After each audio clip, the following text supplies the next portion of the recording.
Преди на Legendary King и сега ще играем Clash Royale.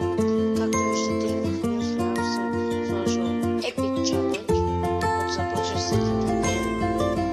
Ето да го видим. Има и друг challenge, който е блокиран, мини challenge, който е да не победи.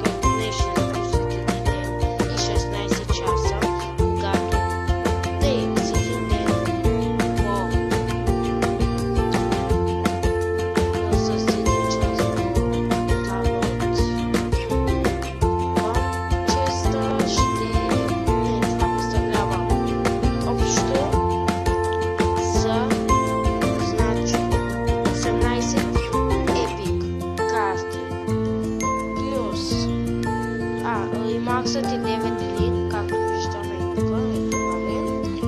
И дава 1100 пари, ако имаш 9 победи. Но аз не надали, че имам, надали, че ще имам, сигурно ще стигна до тук. Дава за 3 победи 3 епик карти. Може да са 3 различни, 2 различни.